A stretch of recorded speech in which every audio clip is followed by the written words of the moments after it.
This issue is critical to returning America to sanity. Once the scales come off your eyes on this issue, now you'll start seeing the rest of the world differently. Because here is one of the biggest stories in sports. The most underappreciated female basketball player of all time, Rachel Wilson, was named WNBA Most Valuable Player. A year ago, her sermon on pointing her finger at her teammate Kelsey Plum over her white privilege was captured on film. It brings back many memories of you. You claim that our relationship is not genuine. This is all because of her privilege, and she is well aware of it. Additionally, it is evident that she excels in basketball. She, however, is cognizant of her advantage. It kind of puts her over the edge. It brings back many memories of you. And I must say, that is quite an admiration. The reigning most valuable player of the WNBA, A'ja Wilson, is in deep danger and perched atop a mountain of opulence. I was on the verge of a lifelong suspension after trying to play the victim card. A video of her shouting about how white players like Paige Becker should be grateful for their privilege went viral not long ago, and she started pointing at Caitlin Clark while doing so. Is A'ja paying attention to what she's saying? Excuses are the only thing you excel at. On top of that, you will likely not go past the regular season. You should be more concerned about playing the game and avoiding suspension, right? A'ja Wilson is stating repeatedly that the likelihood that it wasn't accidental is high in my mind. Had a feeling someone was filming her. I had a feeling it would make it. Indeed, it was, as this occurred at least a year ago. This week, it has gone viral. Personally, I thought it was a message for Caitlin Clark. What kind of guts does it take to live it up in style while criticizing your opponents for having it easier? While you sit back and play the victim card, A'ja, Caitlin Clark is out there making her mark, shattering records, and carrying the league. I find that completely absurd. Get down from your high horse and compete before you start slamming doors. An 85% black woman who wants to chop off your head is joining a league with a 5 a white female. Simply said, isn't that right? That is precisely what it is. Also, I was unaware. Just picture this carefree old me strolling into the locker room, completely unaware of what was going on. We need to expose this deceit's levels. A'ja Wilson would have everyone think that she is up against some massive evil dictatorship. But let's be honest, the private school she attended cost $20,000 per year. She sipped her freshly made cappuccino in a prim and proper atmosphere, yet Kelsey Plum and Caitlin Clark were busy climbing the corporate ladder. You are not the protagonist of a victim-blaming autobiography. The very definition of opulence. You certainly appear depressed, A'ja, standing at 6 feet 5 inches tall with a stable family background and all the resources at your disposal. I believe that many of the players' spoiled, bratish attitudes and arrogance are contributing factors to the general distaste for this league that has persisted for the last 20 years or so. Honestly, I wouldn't hold it against someone if they were solely interested in Caitlin Clark or the Indiana Fever and didn't care about or watch any of her future games. Since she tries to teach others about privilege as if she were a professor, I really believe it's entirely justified. Challenge without competition. A'ja, you got your hands on all the opportunities, while Clark and Plum had to work for them, repeatedly proving themselves because no one was giving them a pass. A'ja, you should look at your life story if you think privilege is having your path paved for you with top-tier coaches, schools, and roots. Sending a message to Caitlin Clark that if she wants to join our league, she needs to be this way. And I also think it's a message to Nike. No. A'ja takes pleasure in appearing victimized for the sake of gaining favor with others. It is almost unbearable to witness the hypocrisy. A'ja, you're making it sound like these white players don't understand, but you're enjoying a certain kind of privilege on a daily basis, too. Think about your own actions that led you to this point before you point fingers. We don't want or need your backing. And many of you are the ones who pointed fingers and said you're racist. In principle, then the lower scores are exactly what you were hoping for, so you should be pleased. So be wary of your desires because, well, you know who plays. Kelsey Plum and Caitlin Clark didn't earn their spot in the league. It was a meritocracy. However, I take it that acknowledging their efforts does not belong in your story of sorrow, does it? Now we can discuss Jason Whitlock's utter destruction of A'ja Wilson. Without holding back, he dismantled the incoherent claims she made regarding white privilege. This is the identical A'ja Wilson who I highly doubt has ever shared a locker room with a malfunctioning heater. Now, still, she's the one giving lectures about suffering to everyone else. I am almost numb with irony. An 85% black girl who is 5 feet 8 inches tall enters the league. Girl who wants to smack you in the face, like head on, you know, really that's the only way to put it. Plus, I had no idea that I needed to go. It was Whitlock's observation that she resides in She bravely expresses her dissatisfaction with her privileged world. When you say it, how do you manage to keep a straight face? The deal with Nike is the cherry on top. Oh, the comedic gold rush starts now. Nike offers Aja a contract to design trademark shoes after she trash talks Caitlin Clark and so-called white privilege. What is the example? Allow me to clarify things. Like a cheap tabloid, she twists the tail, calls Clark out, and makes racial comments. And now Nike is treating her like royalty.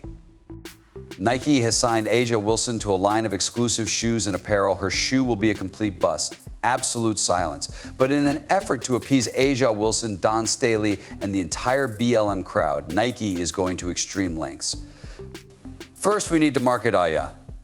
Aja must adopt a certain frame of mind in order to rationalize receiving care that she is well aware she does not merit. Aja Wilson's selection over Caitlin Clark by Nike must have been a stroke of genius. To win the Kentucky Derby while betting your whole salary on a snail is absurd. Someone who doesn't get enthusiastic was given a multi-million-dollar shoe contract. Who thought that was a good idea? Aja, may your soul be blessed. Okay, now let's focus. No one is waiting in line to purchase shoes bearing your name. It is absurd. I hope you'll refrain from getting blacklisted, all right?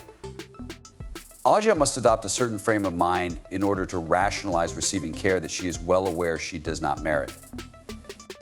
Caitlin Clark was a genuine superstar who had the world's attention, and Nike had the chance to profit from her. Instead of standing with Caitlin as she almost carried the WNBA, you went and backed someone trapped in a victim narrative. Stunning, record-setting performances by Caitlin, who, like their free throws, drains threes from half court, while Aja shrieks about white privilege and tries to turn the tables on her. The entire script is being reworked by Caitlin. She is thriving, not merely existing.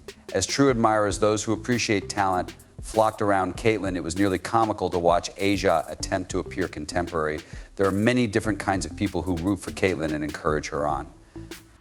No, she has won the hearts of many followers from various walks of life, including a considerable number of black supporters who see through her front. Something extraordinary, changing the game. This is something I will bring up again. Some of Caitlin Clark's most ardent admirers are not white, which is an intriguing facet of her fandom. Black males, that is. Therefore, that has become a difficult word for them. It has also established a culture. As she nervously tries to catch up, Aja is over there clutching her pearls. While Caitlin continues to break barriers in women's basketball, she is making every excuse under the sun and telling every tired story she can think of. What you're seeing is the equivalent of a 100-meter sprint competitor passing a marathon runner. Aja is still struggling to breathe, but Caitlin is celebrating after crossing the finish line. It is not sad, it is terrible that Aja is trying to drag Caitlin down. Her weaknesses are exposed each time she opens her mouth to complain about her privilege. She's trying to put on a victim complex, but her fear of being overshadowed becomes more apparent with each word she speaks. Yes, Aja, you are all ready. The air suppression should be the name of the Caitlin Clark shoe when it is introduced, because they are essentially trying to promote Aja Wilson by erasing any mention of the league's most beloved player. You keep seeming smaller and smaller every time you try to undermine Caitlin's already established legacy. Players like Caitlin will serve as role models for younger fans and keep fans glued to the game. You think you're making something interesting, but in truth, all you're doing is blocking out the world around you. Even though Nike is trying to force Aja Wilson's shoes on everyone because they think she's the next big thing, the truth is that they're on the wrong horse. Caitlin embodies authenticity and truthfulness. Caitlin is in complete control, whereas Aja is mired in victim mentality. Please, Nike, try again with more success. Unfortunately, you are trapped with a character whose story is losing steam at the same rate as her significance, rather than witnessing the genuine queen. Aja would also win Most Valuable Player honors in the ironic league if it existed as a sport. Caitlin Clark, meantime, is doing what a great superstar does, breaking records and putting up epic statistics. However, Aja is the main attraction, according to Nike's marketing. Has no impact on television viewership estimates. He doesn't do that. It's all about Aja Wilson. However, she must put herself in the position of I'm old this and demand that white women support her while she embraces her own nostalgia. In the end, it's all just repairs. While promoting Aja as the WNBA spokesperson, Nike has completely disregarded the league's actual spokesperson. Caitlin Clark, the real deal and showstopper. Audiences would rather see skill than chaos, but maybe Nike didn't get the message. This goes beyond just a marketing flop. This is completely embarrassing. Who is truly dominating on the court compared to Aja's self-proclaimed struggle is just mind-boggling. But hey, Aja, keep spreading the word about that story because it's killing it for everyone else. Doesn't deal in footwear, has no impact on television viewership estimates. He doesn't do that. It's all about Aja Wilson. However, she must put herself in the position of I mold this and demand that white women support her while she embraces her own nostalgia. In the end, it's all just repairs.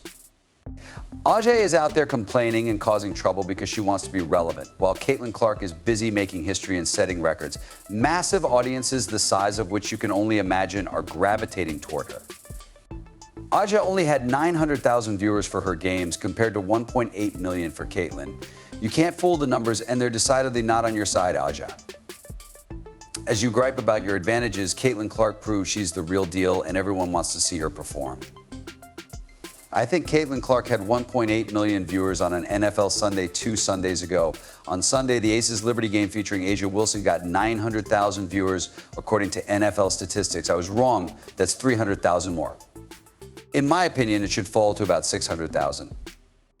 This is so tragic it hurts. You have incredible talent, Aja, but you're wasting it by blaming others and making up stories about perceived slights instead of utilizing it to further yourself.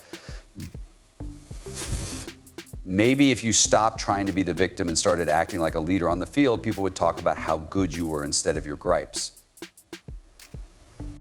The WNBA playoff-bound Las Vegas Aces have been making headlines for all the wrong reasons as of late, and they are now just one win away from elimination.